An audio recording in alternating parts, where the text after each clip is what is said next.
ایسی مخلوقات جو ہوتی ہیں آزاد ہوتی ہیں، اور اسٹور جو ہے چونکہ ویران پڑا رہتا ہے، ہم کئی عرصے وہاں پر نہیں جاتے، تو وہ ہو سکتا ہے کہ کوئی وہاں پر مخلوق ایسی اب آ کر آباد ہوگی۔ پھر انہوں نے امی سے کہا کہ کل صبح مجھے یاد کرانا، میں خود وہاں پہ جا کے قرآن پاک کی تلاوت کیا کروں گا، تاکہ اگر کوئی ایسا وہاں پہ ایک مسئلہ ہے بھی ہے تو وہ ختم ہو جائے۔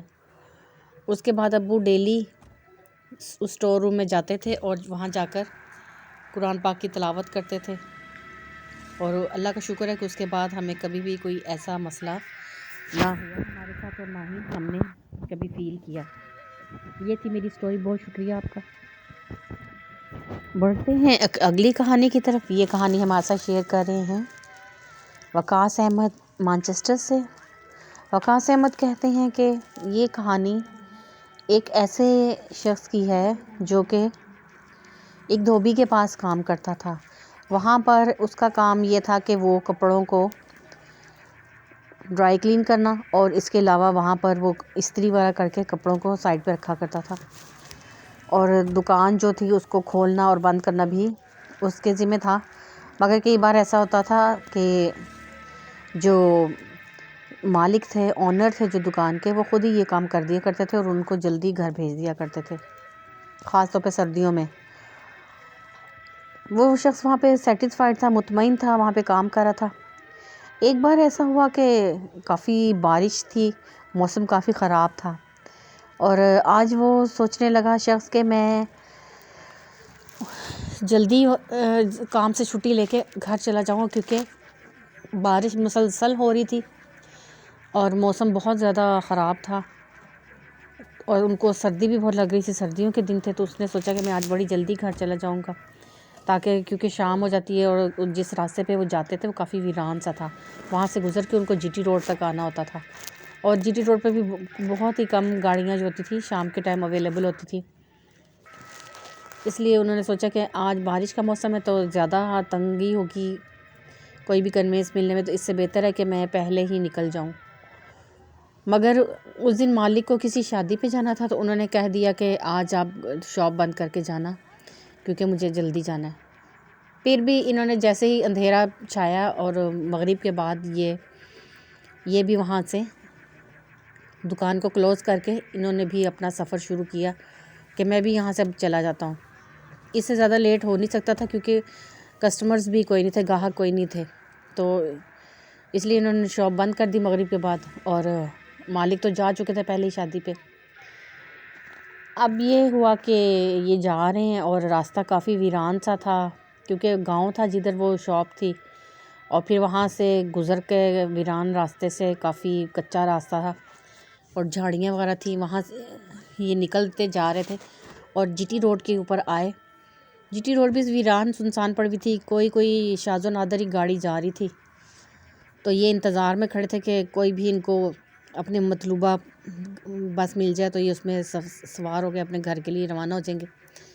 ابھی یہ انتظار ہی کر رہے تھے کہ ان کو کافی تیز ہوا کے ساتھ بارش شروع ہوگی، ہوا کافی تیز تھی، تو یہ ایک درخت کے نیچے جا کے کھڑے ہو گئے۔ وہاں پہ کھڑے ہوئے بھی ان کو 2-3 منٹ ہی ہوئے تھے کہ ان کو ایسا لگنے لگا کہ جیسے کوئی عورت، کوئی خاتون مدد کے لیے پکار رہی ہے۔ یہ آگے پیچھے دیکھ رہے تھے کہ کوئی کہاں سے یہ آوازیں آ رہی، کوئی عورت کہہ رہی تھی کہ میری مدد کرو، میری مدد کرو، بار بار وہ یہی کہہ رہی تھی۔ یہ کافی دیر دیکھتے رہے، لیکن ہوا اس قدر تیز تھی کہ کچھ دکھائی نہیں دے رہا تھا، ہوا کے ساتھ بارش، اور آنکھوں کے آگے پانی بار بار آ رہا تھا، ان کو کوئی بھی چیز واضح طور پہ نظر نہیں آ رہی تھی۔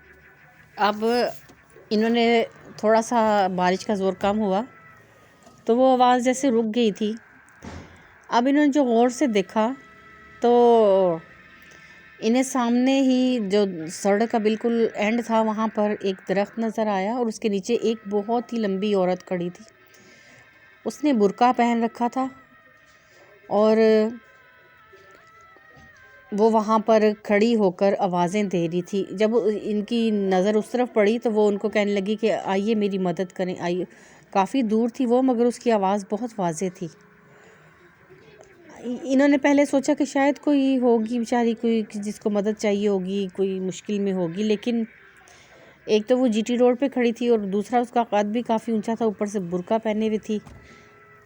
اور پھر انہوں نے سوچا کہ اتنی بارش میں یہ عورت اس درخت کے نیچے کیا کر رہی ہے، اور دوسرا اس کا جو قد تھا وہ مشکوک کر دینے والا تھا.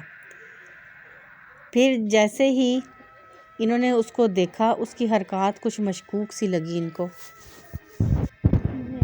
جو شبہ میں ان کو ڈال رہی تھی وہ یہ تھی کہ ایک تو اس کا قد بہت لمبا تھا، دوسرا یہ کہ اس کا جو برقع اس نے پہنا ہوا تھا، اتنی تیز بارش میں، اتنی آندھی میں، طوفان میں اس کا برقع بالکل ڈرائی تھا، خشک تھا، اس کے اوپر کوئی بھی اثر نہیں ہوا تھا بارش کا، وہ بالکل بھیگا ہوا نہیں تھا. تیسرا یہ تھا کہ اس کی جو حرکتیں تھیں، حرکات کو کچھ عجیب سی تھیں، اس لیے انہوں نے فیصلہ کیا کہ یہ اس کو توجہ نہیں دیں گے اور اپنی دھیان کو صرف نہ کرتے ہوئے یہ جلدی سے سڑک کو کراس کر لیں گے. ابھی یہ سوچ ہی رہے تھے کہ ان کی دوبارہ نظر جب اس طرف گئی تو وہ خاتون وہاں سے غائب ہو چکی تھی. انہوں نے آگے پیچھے کافی جگہ پہ دیکھا مگر وہ وہاں پر کہیں پر بھی نہیں تھی. ایک دم سے اس کا اس روڈ کے اوپر غائب ہو جانا غیر ممکن تھا، ناممکن بات تھی، کیونکہ روڈ کافی لمبی تھی اور وہاں پر آگے پیچھے سب چھوٹی چھوٹی جھاڑیاں تھیں اور درخت تھے، تو اس کا ایک دم سے نظروں سے اوجھل ہونا بڑی ایک عجیب بات تھی. بہرحال انہوں نے اللہ کا شکر ادا کیا کہ یہ اس چیز سے بچ گئے، اور یہ سوچا کہ اگر میں اس کے قریب چلا جاتا تو شاید وہ میرا کیا حشر کرتی اور میں اپنا کتنا بڑا نقصان کروا لیتا. اس کے بعد بھی یہ ڈیوٹی پر جاتے رہے، اپنا کام کرتے رہے، 2 سال تک یہ وہاں جاتے رہے، مگر اس کے بعد مالک کا انتقال ہو گیا، جس کی وجہ سے وہ دکان جو تھی بند کرنی پڑی. اب یہ کہیں اور کام کریں، کہیں کسی اور جگہ پر کسی اور دکان پر کام کریں، اور یہ کہانی جو ہے ان کو ابھی تک بھولی نہیں. یہ سٹوری ہمارے ساتھ شیئر کی ہے وقاص بھائی نے، مانچسٹر سے. وقاص احمد بہت اچھی سٹوریز شیئر کرتے ہیں، بہت شکریہ وقاص بھائی آپ کا.